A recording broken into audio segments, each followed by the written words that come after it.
Assalamualaikum, salam sejahtera dan selamat menonton Membina Jawara, rancangan di mana kami bersama-sama berkongsi pendapat, pengalaman dan juga tips-tips yang dapat membantu ibu, bapa dan anak-anak ataupun remaja membina jawara dalam diri kita. Saya Sharifah Alea dan sebelum kita kemukakan topik untuk episod kali ini, saya ingin mengucapkan hello dan selamat datang ke tetamu khas kita pada hari ini. Kita ada Fardia dan Adam. Hai. Assalamualaikum. Kita juga ada Fatin. Hai Fatin. Serta penonton online kami Muhammad dan Dini. Hai guys. Terima kasih kerana sudi bersama kami dalam Membina Jawara. Baiklah, topik minggu ini adalah sebahagian daripada siri mengatasi trauma. Dan episod kali ini kita fokus kepada childhood illness ataupun penyakit di zaman kanak-kanak. Bagi kebanyakan kita, zaman kanak-kanak inilah zaman penuh adventure. It's the time to explore. Zaman kenangan paling indah dan yang paling mengajar kita. Tapi bagi sesetengah masyarakat kita, zaman kanak-kanak ini dipenuhi perasaan sakit, perit dan derita. Apabila menghidap apa-apa jenis penyakit yang memerlukan diagnosis, rawatan dan soalan, bilakah semua ini akan berakhir? Antara penyakit kronik zaman kanak-kanak adalah asma. Dan among the most chronic childhood disease ada juga cystic fibrosis, kencing manis ataupun diabetes dan epilepsi ataupun sawan. Dan walaupun tidak begitu biasa, setiap tahun dianggarkan 400,000 kanak-kanak dan remaja berusia di antara baru lahir hinggalah 19 tahun didiagnos dengan kanser. Ramai yang berjaya lawan dan ramai yang sebenarnya dikategorikan survivor. Namun, kanser masih lagi punca kematian utama di kalangan kanak-kanak dan remaja. Selain penyakit-penyakit yang disebutkan tadi, ada juga kanak-kanak yang dilahirkan dengan masalah jantung atau masalah kesihatan yang lain yang memerlukan rawatan sepanjang beberapa tahun. Like constant rawatan, constant treatment atau sepanjang zaman kanak-kanak mereka. Ada pula penyakit yang lebih susah dikenal pasti seperti lupus dan atau arthritis juvana. Apa sahaja pun penyakitnya, kesannya pada anak itu pastinya ketara. Apa sebenarnya antara pengaruh kehilangan zaman kanak-kanak ini? Bagaimana ibu bapa boleh bantu mereka terus positif dan tidak hilang semangat setelah bertahun-tahun menderita? Panel pakar kita pada hari ini yang bakal bantu kita lebih memahami situasi ini, pakar psikologi kanak-kanak, Profesor Datin Dr. Mariani Magno. Thank you for joining us today, Profesor. Sama. Untuk kanak-kanak yang didiagnos dengan penyakit dalam zaman kanak-kanak mereka, apa agaknya impact pengalaman itu pada diri mereka dalam usia mereka, dalam penambahan usia mereka? Baik, mereka yang didiagnos ada penyakit, pastinya mereka akan down. Of course. Mereka akan rasa kecewa, mereka akan tanya diri, kenapa dia? Kenapa saya? Dan begitu juga dengan parents. Kadang-kadang ibu bapa ni kadang-kadang kenapa jadi macam ni? Ada yang katakan ada yang salahkan diri sendiri. Yes. Tapi kalau ini yang berlaku, maka tidak akan ada kesudahan lah. Right. So itu yang mereka akan lalui. Tetapi saya percaya dan yakin ibu bapa di luar sana yang mempunyai anak yang didiagnos penyakit yang agak kronik sejak daripada kecil lagi, mereka pastinya sama-sama memastikan anak itu akan membesar seperti mana kanak-kanak normal yang tak ada penyakit. Right. Okay. Sebab orang kata tidak ada penyakit yang tidak ada ubat. Tidak ada penyakit yang tidak ada rawatan. Yang paling penting sekarang ini adalah usaha dan semangat serta keyakinan diri ibu bapa tersebut supaya apabila ibu bapa itu sendiri mempunyai konsep diri yang positif, maka anak-anak itu akan nampaklah, papa dengan mama yakin sangat. Jadi di situ dia sendiri membina keyakinan itu sendiri daripada keyakinan yang didapati daripada ibu bapa. Tapi pastinya dalam keadaan yang sakit mereka ini, mereka pastinya melalui rawatan demi rawatan, terutama penyakit yang dikatakan bila telah melalui rawatan fasa-fasa tertentu, kesakitan itu terasa. Yes. Di situlah daripada rawatan daripada sendiri. Rawatan itu sendiri mereka akan ada side effect, terutama daripada segi emosi. Jadi emosi mereka akan sedih, kecewa, terutama kalau kesakitan itu tidak ada sokongan daripada persekitaran. Right. Ya, kadang-kadang kita orang kata senang cakap tetapi kita tidak melaluinya. Katakanlah saya sendiri melaluinya lah kata ya. Daripada sejak kecil memang ada penyakit. Right. Tetapi saya sentiasa positif kerana saya melihat ibu dan bapa saya positif. Memang kesakitan melalui rawatan-rawatan itu ada ya. Yes, of Tetapi course. tujuannya ialah untuk memastikan kita boleh meneruskan kelangsungan hidup yang baik, positif, Right. boleh main-main dengan kawan-kawan. Right. Sebab kita tahu lihatkan zaman kanak-kanak tu zaman main. Yeah. Jadi nak tak nak mesti main, tetapi sebelum main itu perlulah di orang kata diberikan kesihatan yang baik. yeah. Tapi pastinya lah kalau dia kata kalau dia tak sihat macam mana nak main. betul. Tetapi kata-kata kecewa, kata-kata sedih ni sebenarnya boleh dibantutkan. Right. Iaitu ibu bapa lah ubat pertamanya. Yeah. Sentiasa positif untuk memastikan apa sahaja pengalaman yang mereka lalui itu at the end of the day pastinya lebih positif. Right. So Yeah. kira ibu bapa kira macam memegang watak Watak. pembakar semangat Yeah. itulah. Susah sangat nak maintain positivity. Ini kan lagi when you're staring death in the face. How do you remain positive? Okey, kita sebenarnya bila kita bercakap, kita berdua sekarang bercakap untuk memberi semangat. Ya.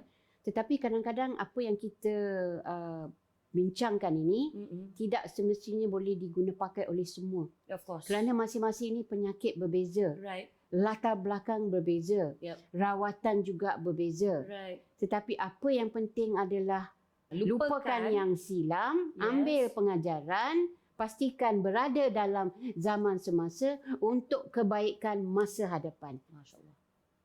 Konsep tu mudah baca, tetapi falsafah itu memang senang. Tetapi untuk menghayatinya maksudnya kita perlu lihat diri kita bahawa kita cuba buat yang terbaik selagi kita boleh bernafas. Right. Kerana apa yang kita buat itu akan memberi semangat pula pada mereka yang lain yang melalui situasi yang sama.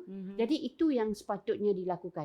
Orang kata ajal tu bila-bila, ya. Bila-bila. Kadang-kadang mereka yang tak sakit tiba-tiba dapat berita. Yeah. Jadi di sini maksudnya semua itu adalah ketentuan Tuhan, ya. Yeah. Yang pasti selagi boleh bernafas, selagi kita boleh usahakan sesuatu, Right. maka memanglah kita kata, oh ni kalau doktor kata lagi 6 bulan. Jangan mengira hari. Okay.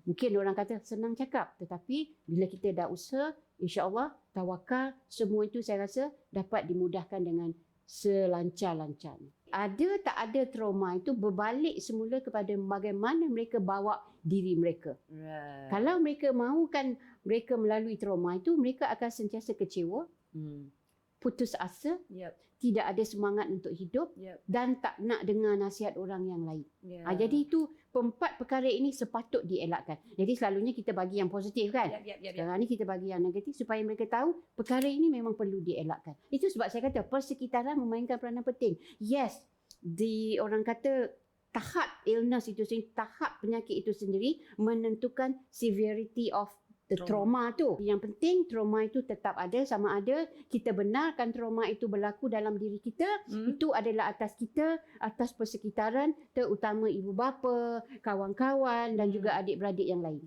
Ataupun kalau mungkin kalau kita memang trauma itu telah pun dirasa, telah pun berlaku, Yeah. tapi kita cuba sedaya upaya untuk tidak membiarkan trauma itu menenggelamkan kita sepenuhnya. Menenggelamkan kita ataupun Menghanyutkan kita. menghantui kita.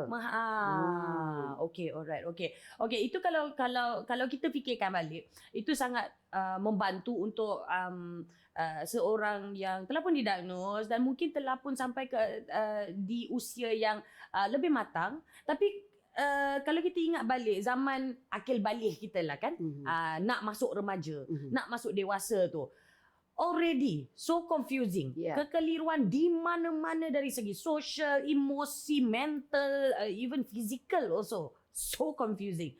Ini kan lagi kalau seorang telah pun menerima impact ataupun dah merasakan kesan sebuah penyakit kronik.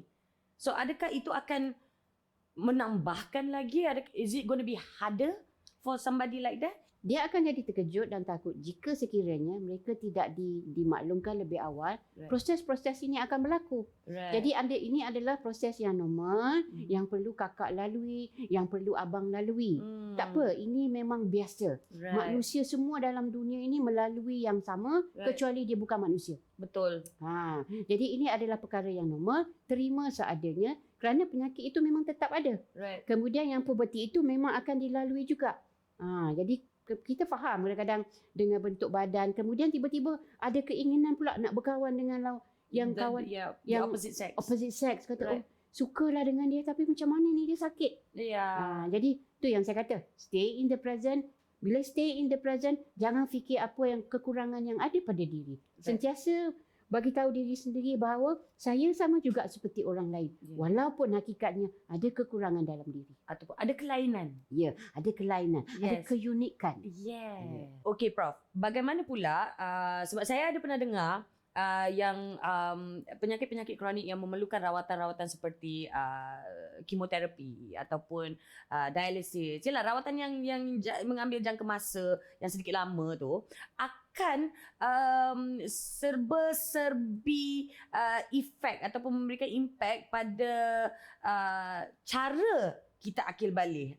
Kelajuan mungkin ada yang lambat, ada yang terlebih cepat ataupun juga pada pembesaran kita dari segi fizikal juga.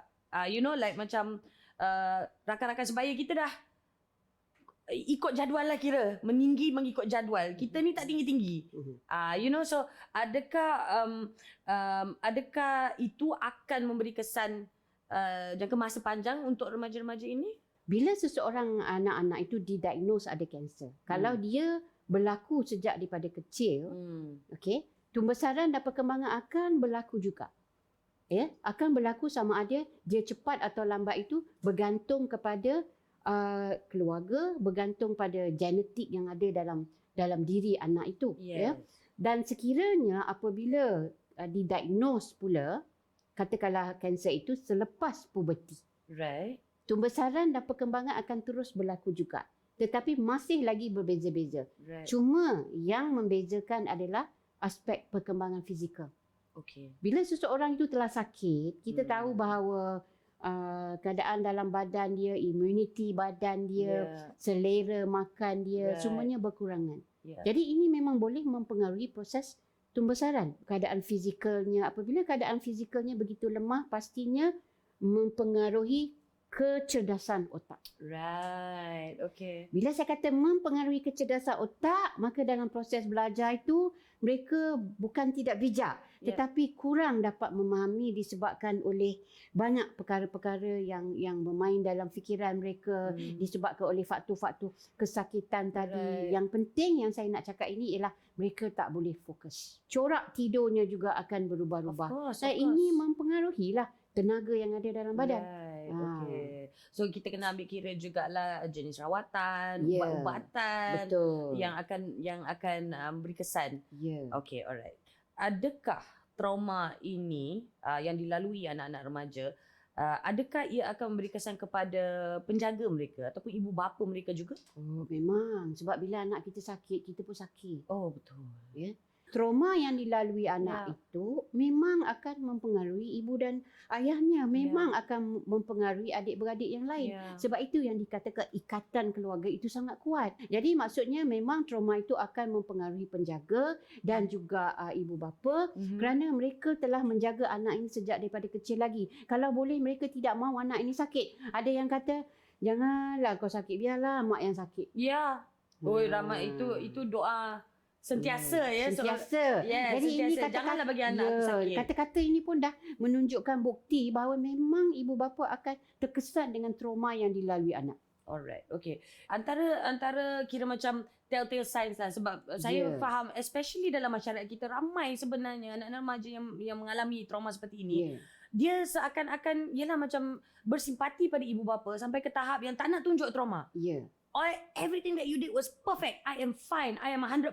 Lepas tu menangis tiap-tiap malam dalam bilik sebelum tidur. Betul. You know, like macam they're going through their trauma on their own. So ibu bapa, macam mana kita nak tengok kita macam mana kita nak kena pasti okey sebenarnya my child is not okay. Macam mana? Dia sebenarnya yang paling penting indikator ataupun petanda-petanda yang kita nampak, yang sangat nampak ialah yang secara fizikal, iaitu corak tidurnya. Okey. Yang kedua adalah pemakanannya. Okey.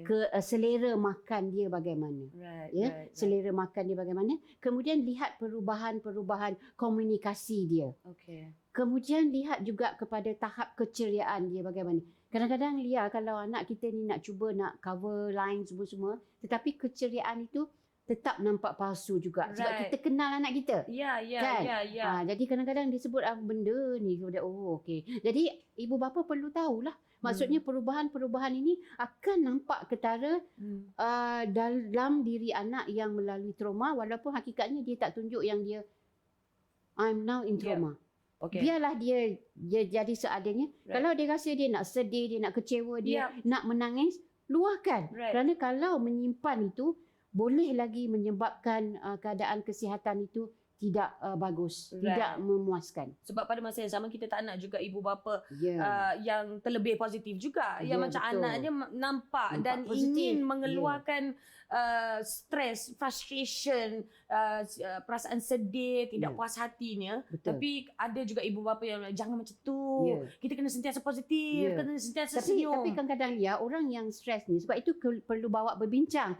Bila dia menangis, biarkan. Ya. Biarkan dia menangis. Kerana bila kita dah release semua yang kita ada dalam minda ni, dalam dada, dalam hati ni, kita dah luahkan semuanya pada ayah, pada ibu, pada kakak, pada abang. Lepas tu kita rasa, lega. Ringan. Ya. Jadi begitu juga analoginya kepada mereka yang anak-anak di luar sana yang cuba menyimpan apa yang dilaluinya supaya mak ayah ni senang hati. Okay, alright. Macam mana agaknya seseorang yang mempunyai trauma, yang menghadapi trauma dari yang berpunca daripada penyakit di zaman kanak-kanak ataupun zaman remaja, macam mana dia orang boleh dapatkan bantuan? Andai kata dia support system tu tak seberapa nak supportive sangat. Where can they get help? Kalau support system tu tak berapa nak supportive sangat atau tidak begitu menggalakkan ya. Yep. Apa yang paling penting ialah perlu ada individu lain. Okay. Kalau di sini kalau kita lihat, kalaulah katakan parents atau penjaga itu sendiri tak mampu untuk menenangkan dan sebagainya, Yeah. maka yang paling penting ialah anak ini tadi perlulah dirujuk pada psikiatrik Right. ataupun kaunselor ataupun pakar psikologi. Right. Janganlah letak stigma kalau nak pergi kaunselor tu, kenapa dia tu? Kalau nak pergi jumpa psikiatrik, tengok tu. Jadi masyarakat di Adalah luar tu something sana, wrong. masyarakat di luar sana yang menonton, kita sama-sama nak membantu anak-anak bakal menjadi pelapis generasi akan datang ni. Yep. Kita bantu sama-sama. Right. Kita janganlah ada stigma-stigma itu semua. Apabila ini berlaku, ibu bapa tolonglah bawalah anak ini untuk ditenangkan fikiran, emosinya supaya stabil dan supaya stres itu tidak jadi depression pula. Yes. Okay. Saya juga nak tambah sedikit pada pihak caregiver juga ya, tak kisahlah sama ada ibu ataupun bapa ataupun penjaga yang lain, abang ke kakak ke, anda juga berhak dan sangat-sangat perlu dapatkan bantuan andai kata anda mengalami trauma yang tak dapat anda kawal. Okay, because I have known caregivers who di mana pesakitnya dijaga rapi, cukup semuanya, tapi caregivernya makin lama makin merudum kesihatan diakibatkan berpunca daripada trauma yang dilalui mereka. Sebab Prof pun cakap tadi kan, ibu bapa dan penjaga caregivers khususnya will feel the trauma as well, will suffer that kind of trauma lah, a different type of trauma, but you need to seek help. Okay, do not feel guilty, you have every right to get help juga. So please do. Alright, kita akan berehat seketika, kembali bersama Membina Juara.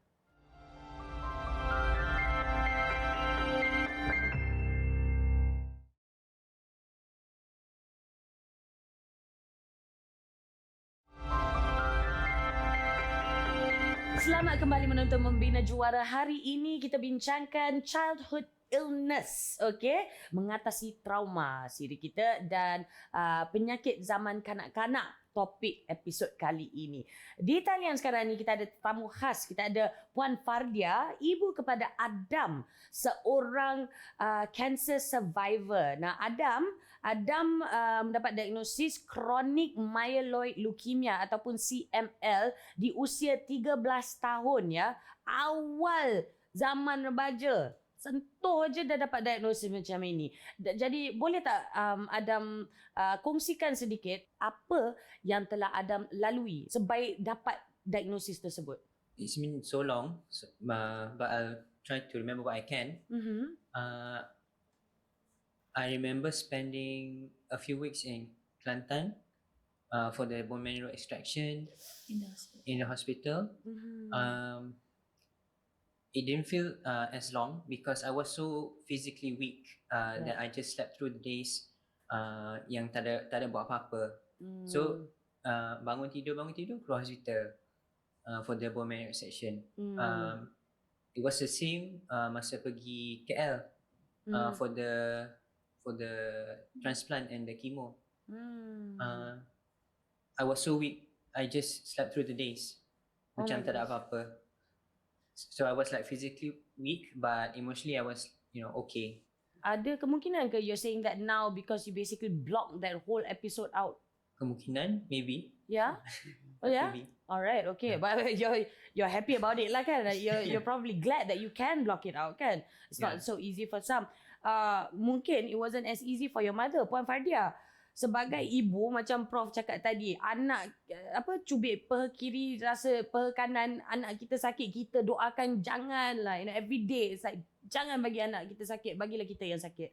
So when you got the news, it must have been devastating. How did you manage? Okay, sebab saya dalam hati kecil ni saya nampak sebab Adam ni chubby. Masa dia umur 11 tu dia chubby. Okay. Lepas tu masa dia masuk 12 tu makin kurus, makin membesar. Lepas tu dia jadi tahu tak, okay, sebelum tu dia jenis macam makan banyak. Alright. Contoh kalau kita order McD kan, dia akan makan Big Mac. Okay. Lepas tu siapa yang tak habis tu dia akan kutip. Dia macam tu sampah. Alah. Tapi as he grow older, macam nak masuk umur 12 tu, satu burger pun tak boleh habis. Oh no. Tahu. Lepas tu dia jadi lemah. Kalau kita keluar pergi mall, kejap-kejap nak duduk. Lepas tu saya cakap dalam hati kecil saya, suami saya sangat sibuk. Jadi saya dah banyak kali, jomlah bawa Adam ni pergi check. Tapi dia sibuk, dia selalu pergi KL, dia selalu nak dekat rumah. Lepas tu saya ingat saya cakap dengan sepupu saya, janganlah Adam ni ada kanser. Saya sebut. Wow. Saya ada sebut. Buat betul. Saya ada sebut. Sebab memang nampak ketara dia daripada chubby tu jadi kurus, letih. Okay, lepas tu husband saya one day macam agree lah. Oh, yelah nampak dah cengkung, bawah mata dah hitam. Lepas tu dia bawa pergi pediatrician. Pediatrician tu cakap, oh dia ni tak ada apa-apa sebab ni mungkin proses nak membesar, nak remaja, nak akhir balik. Wow, okay. Dia tengok saja, dia tak ambil blood test ke apa. Right. Dia tengok. So kita pun balik lah. Okay, anak kita alhamdulillah tak ada apa-apa. Doktor cakap macam tu. Tapi saya still macam yelah, tak sedar hati. Lepas tu parents saya datang daripada Kuantan, tengok Adam. Dia kata, anak awak ni macam kena denggi. Bagilah bawa pergi check darah. Dia cakap macam tu. Insist, dia kata. My dad kata insist check darah. Lepas tu husband saya pun bawa pergi klinik kesihatan biasa je. Klinik kesihatan. Dia ni kalau masa tu dengar denggi je cepat-cepat. Yeah, of course. Time tu kan. So ambil darah, masa dia dapat, dia check darah masa tu, dia tengok muka husband saya, dia mesin tu tak boleh kira dia punya white blood count sebab terlampau tinggi. Sampai dia kena manually count. Allah. Masa tu dia tengok muka husband saya, dia macam tak boleh nak cakap. Dia dah tahu tapi dia tak boleh nak cakap. So dia buat surat, tolong refer ke USM sekarang. Cakap macam tu. So my husband call me, he was calm. Dia call, dia cakap kita kena bawa Adam pergi. Sebab masa tu dia pergi dengan Adam saja sebab saya ada anak kecil 2 orang lagi kat rumah. So dia cakap I kena bawa Adam pergi USM. Okay, kena check. Lepas tu Adam Balik rumah baru dia cerita. Dia kata ayah berhenti tepi jalan, broke down, nangis. Allah. Dia balik baru dia cerita. Allah. So sampai dekat USM tu, barulah doktor cakap he may have, nampak from the readings that he might have leukemia, and they will look into it further lah. Dia akan buat test lagi apa jenis dan so on so forth. Saya masa tu ialah saya speechless, tapi macam saya macam dah agak dah kenapa lambat macam tu, faham tak? Lepas tu ialah soalan yang Prof cakap tadi, kenapa saya? Lepas tu saya okey, lepas tu baiklah parents tahu, cousins tahu, semua call, everybody, masa tu semua call. Saya okey, masa tu saya okey. Tapi ada satu uncle ni call, dia tanya, Adam dah balik belum? Saya kata saya tak pasti. Mungkin belum. So, suara dia pun masa tu tak bertukar lagi. Okay. Lepas tu dia cakap, okey, dia tak balik lagi. Kalau dia pun cakap, kalau apa-apa jadi pada dia, katakan Allah ambil dia tak ada dosa. Masa tu saya nangis. Masa tu saya start. I was bawling, I was crying sebab dia cakap macam tu. Reda, dia cakap, kalau Allah nak ambil, tak apa. Masa tu saya start nangis. Itu toxic positivity yang level lain tu. It's like macam, why would you share that with me right now? Why? Okay, tapi kita tak boleh lah nak judge kan orang punya kelakuan. Yes. But okay, at least you had that moment of release lah. Yes. Okay, alright. But okay, Adam, I tahu you macam antara yang berjaya block out that episode from your life, but I'm sure you akan ingat sikit sebanyak lah kan waktu menjalani rawatan kemoterapi. Waktu itu, let's say you were diagnosed 13, right? So how long did you have how long was your the whole chemotherapy rawatan tu? Berapa lama? Like a few years? 1, 2 years, 3 years? Or a few months? The chemo itself sepatutnya 3 bulan. Tapi kita tengok boleh keluar awal dalam sebulan setengah saja duduk dekat hospital. I see. Okay. Yeah. And you were how old that time? 13 jugalah. About 13. 14. 14. So 14 14. Okay, when I remember when I was 14, I was busy going out with my friends, baru kenal lepak, baru kenal konsep lepak ya dengan kawan. So I'm sure your friends were doing that juga. So orang tengah lepak, orang tengah buat kawan, Adam baru lepas kemoterapi. How was that for you? So honestly, I didn't feel like I miss out on much. Right. The experience that I didn't have before, experience sekarang, I see. Yeah. Okay. So I'm also lucky to have my small circle of friends from back then sampai sekarang. Yeah. Okay, and how were they like when you were going through this? Macam mana small circle of friends you tu? What was their reaction? What was their approach? They were supportive. Yeah. Ada yang visit sekali dekat hospital masa I went through my chemo. Ada satu masa tu I tertidur. So ada orang cerita je, ada orang main dekat sebelah sambil you tidur. Bagus kawan you ni kan. Gigih dia nak temankan. Get well soon. Alah, so sweet, my goodness. Patutlah berkawan sampai sekarang. Those are keepers. Okay, so dalam your whole treatment dan rawatan segala apa yang telah pun dilalui, akhirnya dapat juga donor, right? Bone marrow donor. Dan transplant yang disebutkan Adam tadi, alhamdulillah was successful, dan sehingga kini you have been in remission. How's it been like untuk Adam sendiri sekarang ini?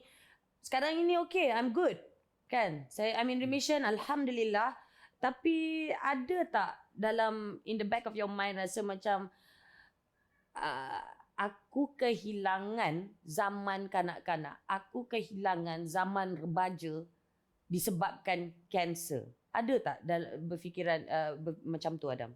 Sejujurnya tak ada. Sebab Adam saya dah accept dah childhood dah tamat masa tu. Right. Bukan apa panggil diambil taken away. It's what came after that's important lah. Right. Katakan 2 out of 3 of my siblings were a match. So I'm really thankful for that. Alhamdulillah. It's like it didn't really happen, you know. Right. Macam tak jadi pun. Ya ke? Alhamdulillah. Aside from my height growth, ending early and having fairer skin back then, sekarang dah gelap lah. Okay. Ya, okay. At least I'm still handsome, you know. Oh yeah, of course. Susah aku nak react kepada Adam ni sebenarnya kan. Anak remaja puan sendiri mengalami sebuah penyakit yang kronik yang pada mana-mana ibu bapa pun kita akan automatically rasa stres, kita akan automatically, you know what I mean or not, lose some part of some form of positivity. Macam mana Puan Fardia maintain untuk terus lawan bagi pihak anak yang mengalami penyakit kronik ini, juga anak-anak yang lagi kecil, you know, because you needed to maintain that sort of positivity for the younger ones as well. How did you do this? Okay, macam Prof cakap at the beginning of the show tadi, pada permulaan show tadi, support system tu saya takkan deny sangat-sangat penting. Right. Sangat-sangat, saya tak boleh emphasize more on this. Okay. Okay, saya punya support system sangat strong. Right. Daripada parents saya, in-law saya, sepupu, kawan, orang yang saya tak kenal pun dekat social media yang tahu Yes. pasal masalah saya, Yep. reach out nak jumpa even for coffee. Right. Jadi and of course daripada suami saya, kita mungkin saya takkan dapat mengharungi apa yang bila saya fikir balik, tanpa semua orang ni semua macam tolong, daripada benda sekecil tolong beli barang keperluan makanan contohnya. Yeah. Di mana saya tinggal masa tu di Kuala Lumpur selama 3 bulan. Lepas tu dah tahu ada anak kecil 2 orang yang selalu kena tinggal. Adik saya masa tu sanggup lepas dia habis degree sanggup tak buat praktikal. Dia stop sebab nak tolong jaga yang kecil-kecil ni. Masya Allah. Jadi dia lambat sikit habislah kan. Ya, Lambat sikit drag sebab dia sanggup tolong nak jaga yang kecil yang saya berulang alik ke hospital. Wow. Jadi support system tu sangat-sangat penting.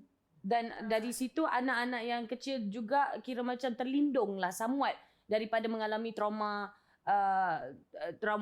macam survivor's guilt kind of trauma, you know what I mean? Sebab mereka ada support system sendiri, your adik dan ibu yang you know yang boleh, yang berjaya jugalah membahagikan fokus sama rata. Alright, terima kasih banyak-banyak kerana sudi berkongsi Puan Fardia dan juga Adam. Stay on the line. Kita masih lagi nak borak-borak lagi, okay? Tapi kita akan berehat seketika. Jangan ke mana-mana, kembali menonton Membina Juara.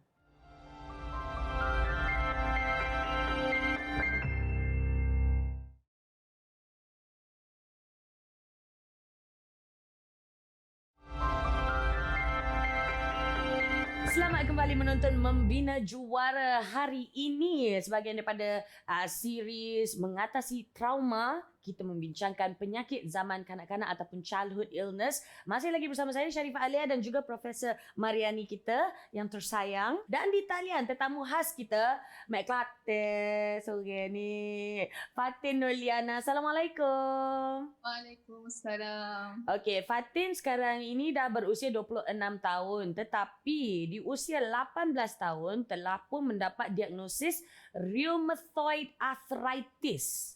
Okey, setelah 2 tahun mengalami sakit yang tak dapat diterangkan, yang tak dapat di-explain. So please tell us, what is rheumatoid arthritis ni, Fatin? Rheumatoid arthritis ni dia sejenis yang sakit sendi yang teramat-ramat. Dia bukan macam lenguh ke tak, tapi dia rasa sakit tu sampai rasa macam tangan kita sakit, tangan kita tak nak buka. Tak boleh buka? Tak boleh. Sakit teramat sampai nak jalan tu kita rasa macam kita pijak kaca. Memang sakit sangat-sangat. Setiap pagi rheumatoid arthritis ni dia akan sakit morning stiffness waktu pagi. Okay. So saya akan sakit pada jam pukul nak tidur pukul 11 malam. Pukul 11 malam sampailah ke pagi, dan saya akan sepanjang malam tu saya akan menangis dan akan berhenti menangis bila saya tertidur. Allah. So you will cry Memang yourself to sakit. sleep sebab sakit dan sakit dia adalah Betul. pedih like macam menyucuk. Betul. Oh. Menyucuk, lepas tu dia sakit macam kita nak angkat tangan pun tak boleh, nak ambil wuduk apa semua memang tak boleh, nak pakai baju sampai tu my mum yang tolong. Semua pergerakan memang terbantu sangat-sangat waktu tu. Tapi masa tu kita tak pergilah, tak refer lagi ke hospital, tapi kita mengurut, kita rasa mungkin angkat berat lah kot. So kita urut, tapi tak ada jalan penyelesaian selama 2 tahun tu. Sakit dia, mula-mula dia sakit tangan dulu, pergelangan tangan. Tapi okey, dia pun tahan. Dalam 2-3 bulan dia attack lain pula. Attack bahagian tulang belakang. Lepas tu saya rasa okey lagi. Sampai satu tahap 4 bulan ke macam tu, saya nak pergi umrah. Doktor pun saya nak pergi. Yelah kita nak pergi buat ibadah, tapi kita tak mampu nak berjalan. Takut. Lepas tu saya decide untuk ke klinik kesihatan untuk ambil painkiller ke sementara ke. So pergi klinik kesihatan tu saya ingat saya ni gout. Sebab kaki dah start membengkak. Oh pula. Ya, faham. Dia dah pindah kepada gout. kaki pula. Dia pergi ke kaki sebab memang tak boleh jalan dah masa tu, sebab saya rasa macam kalau tanya parents pun, parents kata maybe gout. Sebab saya tak kenal pun apa itu rheumatoid. Okay, and then saya pergi dekat klinik, saya refer dekat klinik pun bagi tahu, saya pun bagi tahu klinik, mungkin saya gout kot. Dia cakap, kalau you gout, you adalah seorang wanita yang pertama diagnose gout dekat sini. Dia cakap macam tu. Sebab dia kata untuk dapat gout di usia muda ni sangat-sangat tipis. Tambah-tambah kalau perempuan. 2 weeks later, doktor cakap tahap radang sangat tinggi. Normal radang kita 19 ke bawah. Tapi that time dalam 200 something ke atas. So doktor terkejut. Doktor cakap, uish, tinggi ni. Kenapa tinggi sampai tahap ni? Memang sakit ke? Sakit terlampau, saya cakap. And then dia pun cakap, dia tak boleh nak jumpa juga. Sakit apa. Masih lagi tak tahu apa diagnosisnya? Tak tahu. Tapi nak cakapnya ambil darah tu sampai biru dah tangan ni. Aduh. Tu saya pergi follow up 2 minggu sekali. Kalau katakan kalau hospital tu mungkin hari-hari saya kena ambil darah. Oh my goodness. So ini berlarutan, all this blood testing and everything, dari mula rasa sakit ni dah sekitar 16 tahun, betul kan? Betul. Sampailah momen yang doktor cakap, akhirnya kita tahu apa penyakit ni, apa masalahnya. Usia you umur berapa bila dapat tahu tu? Masa tu umur 19. Baru masuk 19, bulan 2. Saya ingat bulan 2. Ya Allah, 3 tahun blood test, ambil darah, segala sakit, segala. So macam mana, apa perasaan Fatin bila dapat tahu ini diagnosisnya? Down lah juga. Okay. So masa tu pergi dengan mama. Doktor cakap kita kena on steroid, kita kena on MTS apa semua. Ubat tu adalah high risk untuk boleh attack kidney ke, jantung ke. Dia boleh attack organ. Kita buat ikhtiar, tapi selebihnya kita berserah pada Allah. Kita minta je dengan Allah. Semoga baik-baik dan rasi dengan ubat ni. Ada je orang makan ubat 30 tahun tapi satu organ pun tak pernah. Right. Masa saya dapat ubat tu, saya boleh tidur dalam masa 4 bulan yang saya serangga sakit tu. Saya rasa saya dapat tidur tu, ya Allah, dunia aku yang punya. Macam nikmatnya baru ada, hidup ni nikmat tu baru ada. So saya makan ubat tu sampailah sekarang, saya makan ubat tu je rasi. Walaupun yelah bila kita dah rasa kita dah sihat, dah rasi ubat tu, dah tak rasa sakit, saya pun boleh menikmati zaman remaja tu. Macam boleh keluar dengan kawan, boleh makan, semua kita boleh makan dah. Tapi throughout all this, what was your parents punya reaksi ibu bapa Fatin sendiri? Adakah mereka membantu, adakah mereka menyokong, ataupun mereka pun macam terkesan juga? Alhamdulillah lah, parents, mama ni okey lah, dia supportive. Dia cakap, jangan rasa kita sakit. Sebab mama tak pernah rasa anak mama sakit.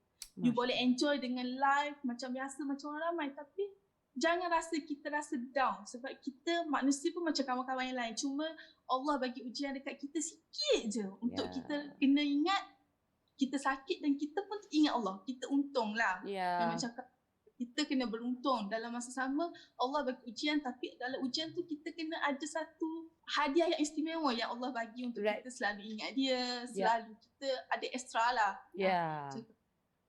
Tapi terkesanlah juga bila saya sakit semua. Mama saya pun datang peluk saya pun semua cakap, Yep. kalau boleh sakit ni, Mama tak nak anak tanggung. Tapi Mama nak Mama yang tanggung sakit ni.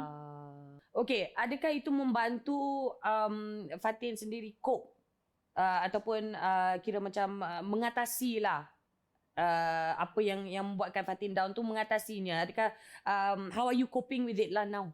Dapat mengatasi lah sebab masa tu saya dah start sakit balik and kawan-kawan pun dah menjauh dengan saya. Dia cakap, kau ni banyaklah susahkan orang.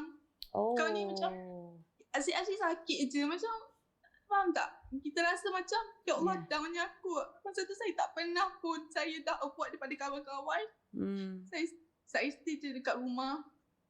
Saya stay je dekat rumah dalam bilik. Saya duduk je. Macam kata, duduk berkurung je dalam bilik. Sampai satu tahap, mama saya cakap, tak boleh macam ni. Jangan sampai tahap ni sebab nanti bahaya lagi.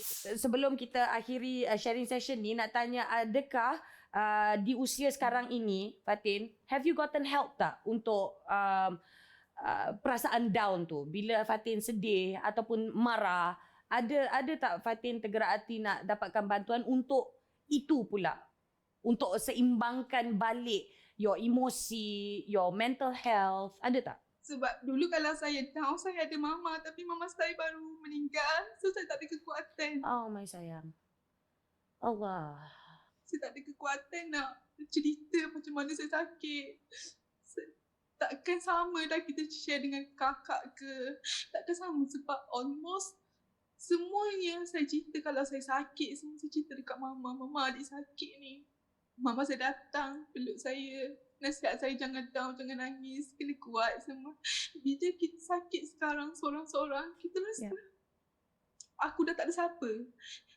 Adik-beradik aku dah ada family. Even kakak saya pun nurse, selalu bagi saya support. Tapi saya rasa tak sama macam seorang ibu yang bagi kekuatan dekat saya. Of course. Tapi Fatin, you must remember Fatin, that your ibu, segala apa doa ibu semasa dia ada dengan Fatin, macam biarlah ibu yang rasa, janganlah Fatin yang rasa. You kena ingat benda-benda tu semua, segala apa yang dipesan kat Fatin, teruskan berubat, ikhtiar tu kena ada, percaya pada Allah.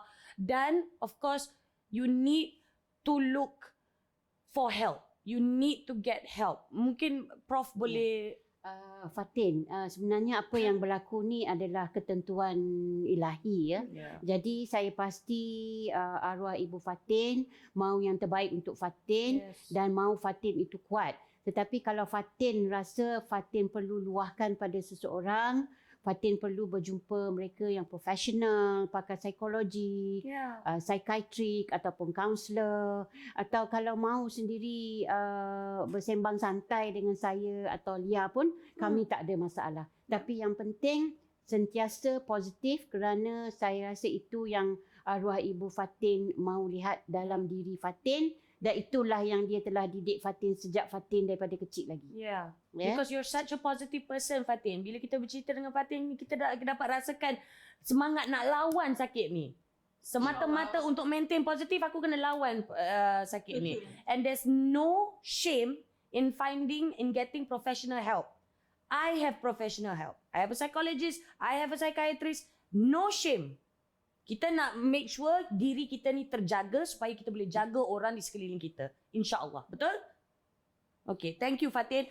Terima kasih kerana sudi berkongsi dengan kita hari ini. Jangan ke mana-mana, kita nak borak lagi lepas ini. Tapi kita akan berehat seketika, kembali bersama Membina Juara.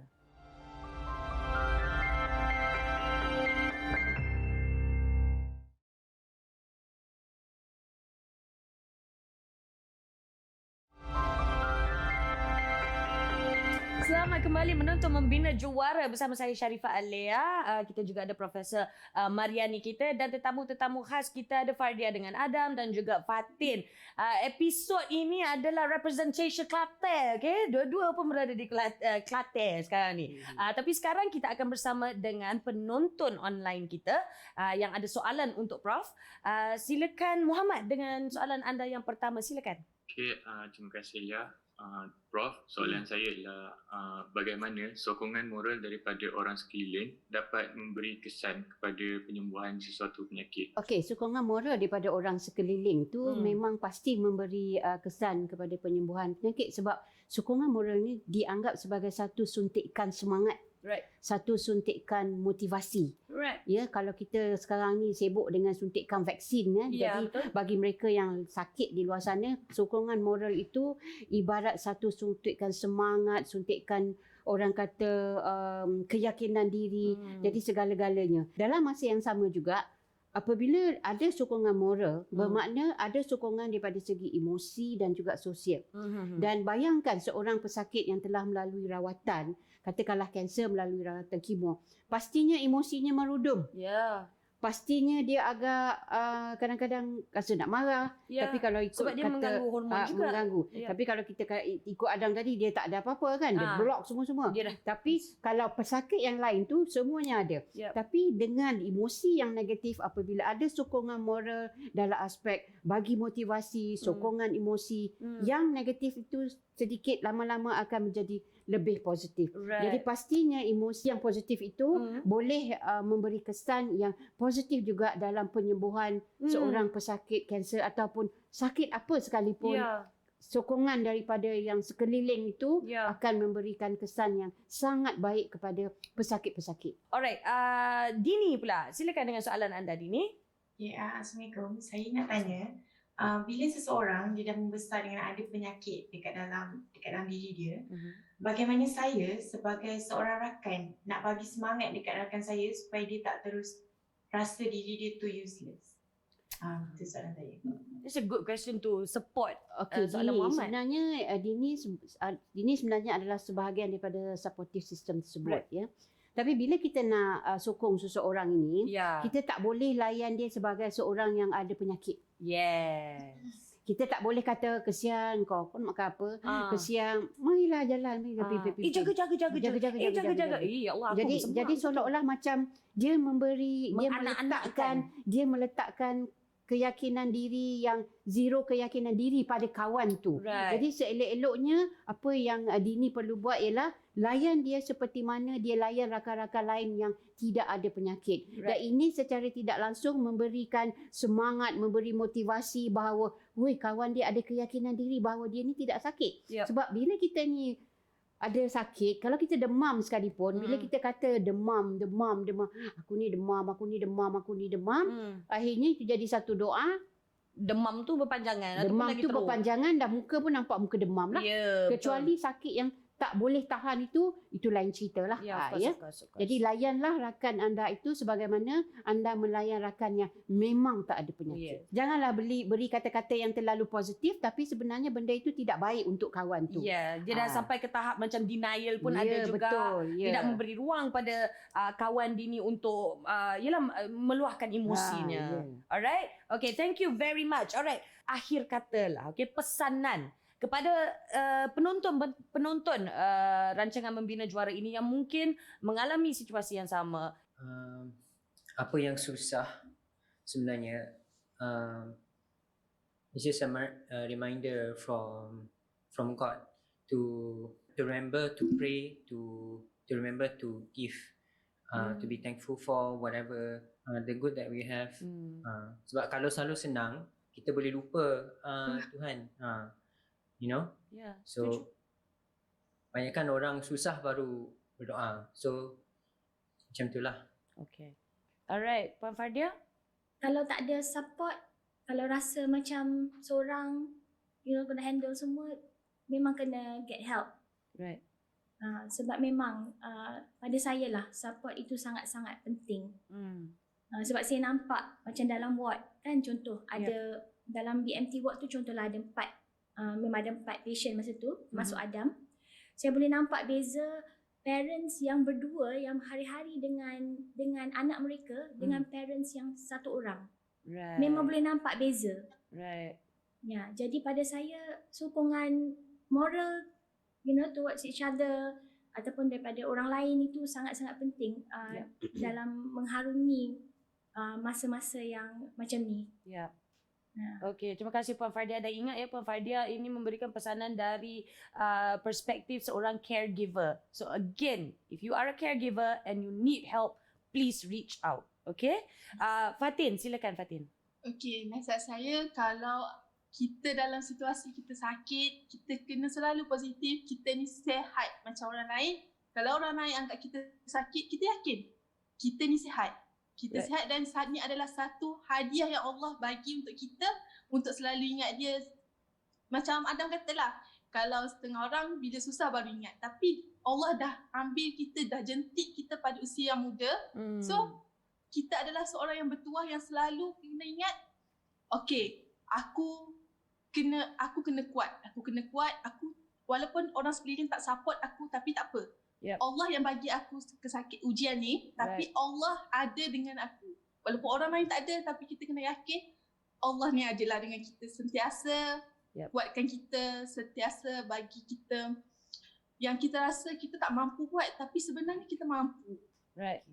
Thank you so much Fatin. Okay. Terima kasih kepada Fatin, Puan Fardia, Adam, Dini dan juga Muhammad kerana sudi bersama dengan kami pada hari ini. Terima kasih Profesor Mariani juga. Dan terima kasih kepada anda semua yang menonton. Diharapkan adalah juga kebaikan yang telah pun anda terima daripada menonton episod kali ini. InsyaAllah. At the very least, I hope that pada anda yang masih lagi rasa segan ataupun malu nak dapatkan bantuan, jangan rasa malu, jangan rasa segan. No, kita harus jaga diri kita dulu, barulah kita boleh jaga mereka yang di sekeliling kita dengan elok, dengan baik. Alright, insyaAllah. Okeylah, kepada anda yang ingin berikan feedback ataupun perlukan apa-apa maklumat tambahan, boleh saja layari, like, follow dan share laman media sosial kami. InsyaAllah kita jumpa di episod yang akan datang. Saya Sharifah Alea, ini Membina Juara. Assalamualaikum and bye.